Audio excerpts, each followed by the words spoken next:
Vier zomers lang heb ik gewacht, ik was te bang.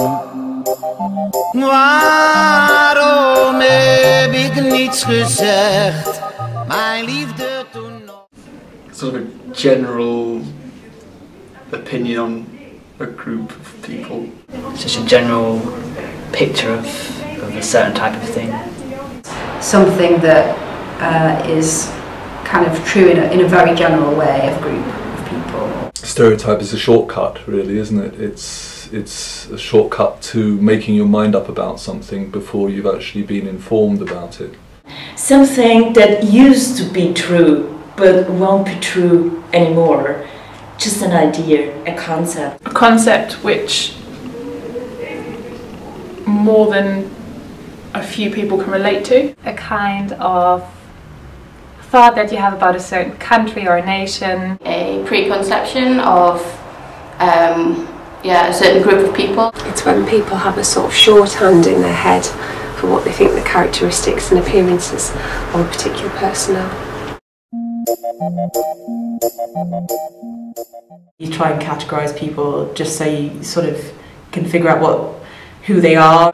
People identify with groups, you know, whether that be like identifying yourself as a woman or as a British person or whatever. And I think that can be helpful in a social context. We all fall back on them in all sorts of ways, and they're probably inevitable that we do, because you haven't got time to work out the truth about every single situation. You know, it's just easy to put them into these cases and just close them and, well, don't really engage with the culture. Because it's easy, because you can put people into a box with them. It's something, if you don't know the stereotypes, you don't know nothing. You have to start at least somewhere. It's easy to box people, and by stereotyping someone else, you're clearly defining what you are as well. And I think that makes it easier to accept, or not necessarily accept, but box yourself. And I think half the time you're actually trying to put yourself in somewhere that's safe, somewhere that you fit. It's when you're abroad on your year abroad, some people will look at you and say, oh, you're a British person, do you just eat like roast dinners or fish and chips all the time? As you reach certain ages, you find that people expect you to behave in particular ways because of their perception of what your age group does. I am such a stereotypical Finnish person, and I didn't even realise it when I was living back there, but now I do fit the picture. The fact that being half Dutch would make me crazy, or yeah, something like that, or a bit extravagant, which is, I don't know, nonsense maybe, I'm not sure. They sort of think, oh, she's from Luxembourg, it's a small country, let's just make fun of Luxembourg because it's a small country. But being half Dutch, half English, I can see in myself certain, would you say, stereotypical characteristics of being English and Dutch, which I find quite interesting. I get the Nazi stereotype a lot. I used to get it a lot, not here in England. Because I'm Dutch, they think I'm open-minded and that I use drugs. Oh yes, as an Austrian, I totally play an instrument. For sure the violin. I only love classical music. I do yodeling. Oh, I drink coffee all the time, but the stereotype is actually true. I don't know, people think of me as stereotypically sort of middle-aged, white male, lefty academic. Luxembourgish people would definitely have quite a positive view of the Netherlands, and I know a lot of people like Dutch people. The British tend to see the Dutch as quite open, egalitarian. Positive but for negative reasons, like prostitution, drugs, and yeah. I think people think of it as a decent place with decent people. The most common thing that they say about the Dutch people is they always make a joke of, oh, it only has to rain a few weeks and then the country will not be there anymore. I think the Dutch people have quite a good reputation worldwide, especially within Europe. So it's like that for the Finns as well. I think the idea of tall people on bikes, eating a lot of cheese, is one idea the Brits have of the Dutch. They really like their caravans and they are not able to drive their cars. The country has a very interesting language and it's easy to learn for German-speaking people. So I would say there are positive ideas about the Netherlands. I think it's quite positive, but I don't know that I know many people who know lots of Dutch people. Bikes, orange, here abroad. Bicycles. Bikes and, I don't know. Bikes? Cycling, definitely. All the bicycles, and I miss my bike.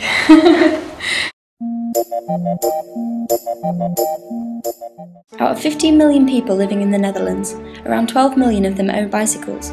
So there are almost as many bicycles as people and twice as many bicycles as cars. There are also over 17,000 kilometres of cycle lanes, and these lanes even have their own traffic lights. Tulips. Tulips? Oh God! As a Dutch student, I probably shouldn't say this, but tulips. Tulips. Cheese. Like cheese. It's probably cheese, I would say. I love cheese. What comes to my mind is like edama, gouda.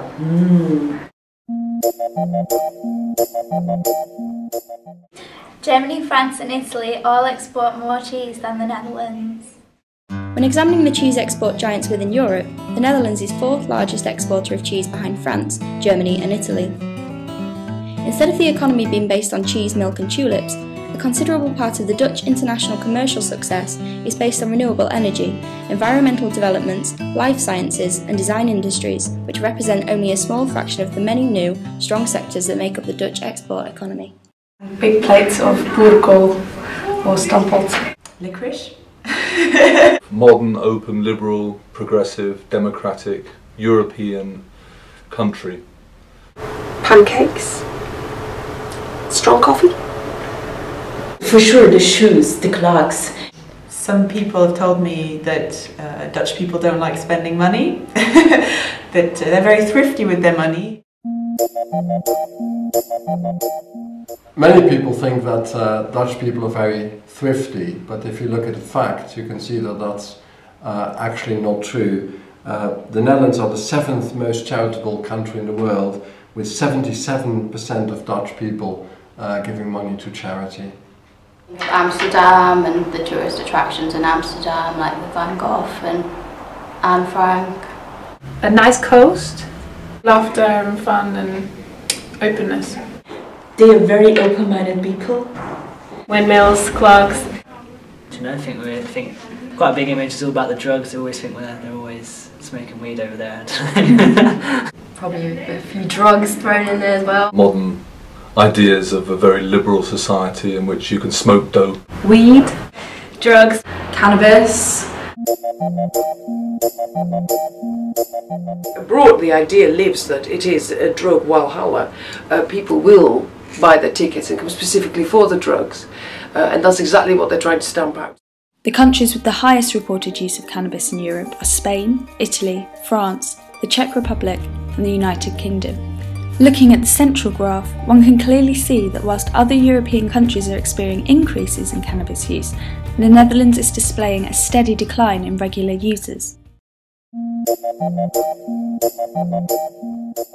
For instance, if you were on the train, you were in a smoking compartment and you would light up a cigarette, an enhanced cigarette, that would be considered a very bad thing to do. This is not what you do. It's what they call het gedoogbeleid.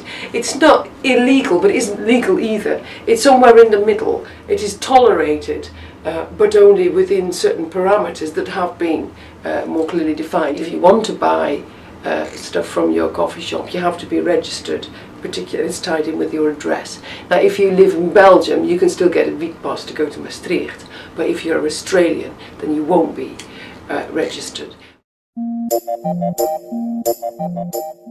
Yeah, I don't know, just talk. I think the Dutch are, I think I've read somewhere that the Dutch are the tallest nation in the world, so I would think of probably tall people. They're tall. They are freakishly tall.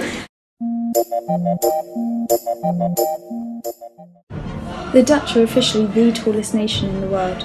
The height of the average Dutch man is 6'1", and the height of the average Dutch woman is 5'11". Gelled hair, nice slick back hair. And also, I don't know why, but all the guys use excessive amount of hair gel. I heard about the hair gel, that it's supposed to be really Dutch. I didn't know that. The Dutch are the single largest users of hair gel in the world. I now know not to get my hair cut in the Netherlands. Tall, slim, fair hair. Kind of blonde, Nordic looking people. Usually blonde, very sort of long limbs. Yeah, they're blonde. Blonde, blue eyes. Dutch people look a bit like Northern European people. The myth of blonde hair and blue eyes is a hard one to dispel. However, in comparison to other European countries, the Dutch may not be as fair as they seem, but in the Netherlands, green eyes are statistically much more prevalent than blue. Where blonde hair is concerned, unsurprisingly, central parts of Norway, Finland and Sweden have the highest number of natural blondes, with 80% of the population being born with blonde hair. Comparatively, only 49% of the Dutch people are naturally blonde, and in fact, statistically, there are more natural blondes in the north of England than there are in the Netherlands. I think the men have quite a distinctive jawline. Guys can be quite long, have long faces. The women all have these very prominent cheekbones and kind of square faces. They have very good teeth. Nice shoes, maybe some brightly coloured trousers. I think we dress really normal. They all look like Yeti.